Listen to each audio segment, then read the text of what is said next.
Assalamualaikum and good day. I'm Nur Azrina and we are from Group 4B. Today we are going to present a case about a 55-year-old Indian lady diagnosed with acute stroke with left hemiparesis and uncontrolled diabetes mellitus. This is a case of 55-year-old Indian female with weight of 60 kg, height of 155 cm and with normal BMI. This patient admitted to PPUKM on 24th of March 2020. This patient was admitted to PPUKM with chief complaint of syncopal attack. Prior to syncopal attack, the patient had severe headache on the right side. After the syncopal attack, the patient was unable to lift left upper limb and unable to walk. The patient also presented with fever, chest pain, shortness of breath, URTI symptoms, and slurred speech. The past medical history of the patient are diabetes mellitus, fibroid, hypertension, and dyslipidemia. The patient has not known drug allergies prior to admission. The patient is a teacher who is non-smoker and non-alcoholic. The patient's father has stroke. All the 5 siblings of the patient has diabetes mellitus, where the eldest, second, and the youngest sibling have diabetes mellitus and also had coronary bypass surgery. The main diagnosis in this patient is acute stroke or cerebrovascular accident with left hemiparesis. This can be seen from the signs and symptoms that the patient exhibits, such as left side weakness, headache, giddiness, and slurred speech. Brain CT scan on the 24th showed hyperdensity at the right occipital region, hence the weakness on the left side, no thrombosis and no bleeding, indicating that it is not a hemorrhagic stroke. It is then diagnosed as posterior circulation infarct, while on the 25th, the brain CT indicates right thalamic infarct. A few risk factors for stroke in this patient include pre-existing hypertension, diabetes mellitus, dyslipidemia, family history of stroke, and tranexamic acid use. Tranexamic acid is an antifibrinolytic drug used for the treatment of fibroid. Other clinical conditions include uncontrolled diabetes mellitus, hypokalemia, infection, and hypertension. The patient's blood glucose levels were high throughout the 4 days, and HbA1c reading on the 24th was also high, indicating that the patient's average blood glucose levels over the past few months were high. Hypokalemia is a common electrolyte imbalance that can occur after stroke, and we can see this from the patient's serum potassium levels throughout admission, which were less than 3.5 millimole per liter. Signs of infection can be seen from the high ESR level reported on the 25th, high body temperature on the 26th, and high CRP level on the 27th. Infection is the commonest complication after an acute stroke, especially pneumonia and urinary tract infection. Other than that, a BP spike can also be seen on 26th and 27th as the BP levels increase from the previous days, which were 147/78 and 149/78, to 173 and 186 millimeter mercury on 26 and 27. These complications should be managed appropriately and promptly to prevent worsening of condition. The possible drug-related problem for this patient is the first one is the unnecessary use of hydrocortisone in acute stroke. Several studies have shown that the use of corticosteroid in stroke to be non-beneficial. The status for this condition is actual, so for the management, IV hydrocortisone should not be administered. And since the patient already received IV hydrocortisone, we should monitor for the steroid side effect, for example, hyperglycemia, infection, and GI bleeding or disturbance. Next, the increased risk of GI bleeding and ulceration due to drug interaction. Concomitant use of hydrocortisone with aspirin could increase risk of the GI bleeding and ulceration, since patients receiving IV hydrocortisone and aspirin in the first day. So the status is potential. So for the management, we should avoid the concomitant use. And since patient already received this, so we need to monitor for GI bleeding and ulceration symptom, and may need to stop the use of aspirin if GI bleeding occurs. So symptoms of GI bleeding and ulceration such as cramps in the abdomen, hematemesis, lethargy, black or tarry stools. The next possible DRP is inadequate response or effect of therapy for diabetes mellitus for this patient. So patient came with uncontrolled blood glucose, reduced level at 10.6 and HbA1c level of 9.7. This indicate patient have uncontrolled diabetes mellitus. So the status for the patient is actual. So for the management, as pharmacists, we need to reassess patient adherence to oral antibiotic drugs and the insulin and also insulin technique and storage. So for the monitoring parameter, we should monitor the blood glucose and HbA1c level. Next DRP is inadequate dose of peridrompril for hypertension. So patient was given peridrompril 2 mg once daily while the suggested initial dose is 4 mg once daily. Status is actual, so for the management, we need to increase the dose of peridrompril to 4 mg once daily. As for the parameter, we need to monitor the blood pressure for effectiveness, blood urea and cerebrolite and renal profile because concomitant use of peridrompril with aspirin can cause hyperkalemia and peridrompril can cause renal insufficiency. So next is inappropriate discontinuation of atorvastatin.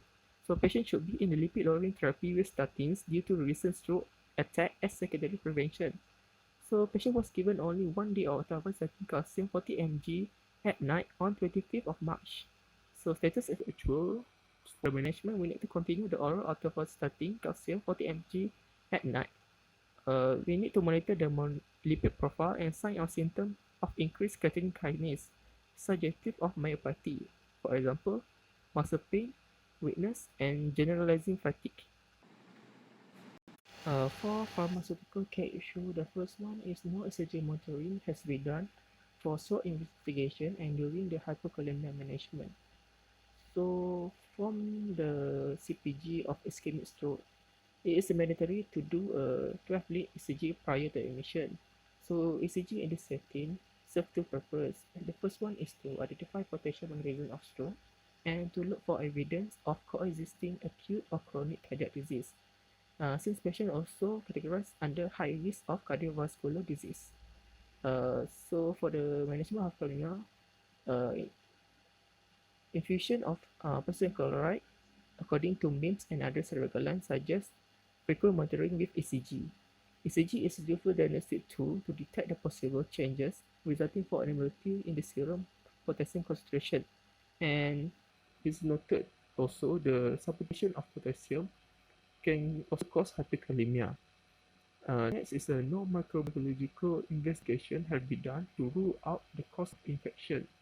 So for the management, we suggest to do blood culture and sensitivity tests to know the cause of infection for a better antibiotic therapy. Upon admission into ward, patients are given IV hydrocortisone, tablet aspirin, tablet carbapenem, and tablet atorvastatin sodium. IV hydrocortisone is indicated to reduce brain swelling, i.e. cytotoxic and morphogenic edema due to large infarct. But Cochrane Journal stated that hydrocortisone given has no beneficial effect on death, neurologic impairment, and functional outcomes in acute ischemic stroke. As for aspirin, it is a well-known antiplatelet therapy given to reduce risk of future stroke attacks as well as preventing the acute ischemic stroke condition from worsening. Journals cited in the table stated that high dose ranging from 160 to 325 milligrams is best and common regimen to prevent stroke in acute ischemic stroke. Both 300 and 100 milligram doses are accepted or mentioned in NIMS, but since aspirin is needed long-term in acute ischemic stroke, 100 milligram acts as maintenance dose as well as to avoid long-term side effects and GI upside. Plus, glycine is there to give GI protective effect. Moving on to atorvastatin, it is indicated to treat hyperlipidemia or to prevent ischemic stroke in high-risk individuals. High risk, according to CPG dyslipidemia published by Ministry of Health, uh, include those with concurrent diabetes, hypertension, as well as dyslipidemia. The same CPG mentioned that therapy should be started in high-severity patients when the LDL level is more than 1.8 millimole per liter. In this case, patients have LDL level of 3.47 upon admission. Apart from that, this patient require 48% reduction in LDL cholesterol level. Therefore, atorvastatin tablet can be initiated with 4 mg once daily. In this case, patient is given that dose as well. Therefore, dose is relevant and accepted.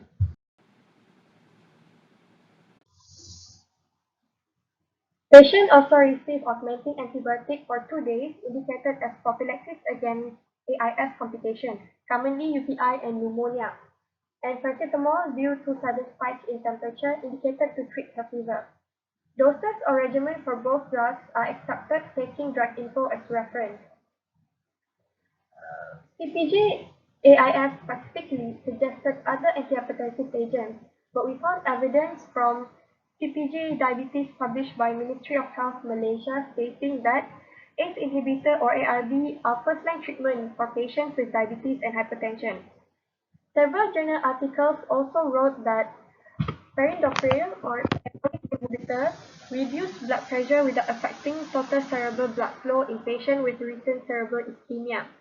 It lowers blood pressure without lowering CBA in hypertensive stroke patients as well. Other than that, ACE inhibitor may help maintain hemostatic balance of fibrinolytic and procoagulant factors and as well increase cerebral blood flow. It does not adversely affect plasma glucose and glycosylated hemoglobin levels in patients with diabetes, as well as do not adversely affect the plasma lipid profiles. This fact shows that ACE inhibitor indeed beneficial since in this case, patient has concurrent dyslipidemia, diabetes, and hypertension. Other than that, as inhibitor enhance potassium retention, again beneficial in this patient as patient experiences hypokalemia. In drug info, dose suggested is 4 milligram once daily initially, but patient only receives 2 milligrams of perindopril.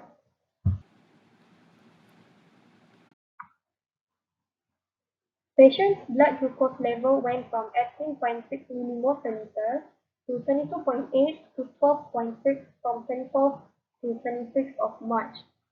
Therefore, insulin is needed to treat her hyperglycemia condition. According to CPD Diabetes, published by Ministry of Health Malaysia, as well as Practical Guide to Insulin Therapy in type 2 diabetes, the dose given and received by this patient is accepted and relevant. Use insulin if oral antidiabetic cannot achieve target 7 to 10 millimole per liter in acute ischemic stroke setting.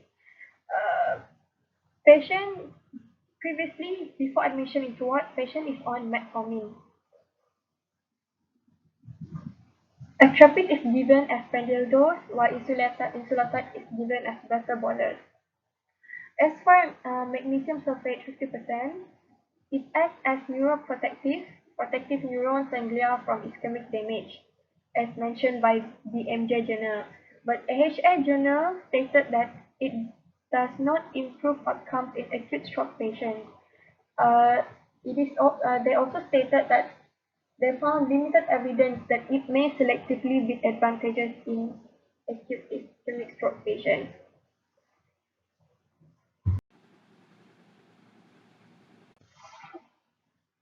Last but not least, patient also receives potassium chloride indicated to treat hypokalemia.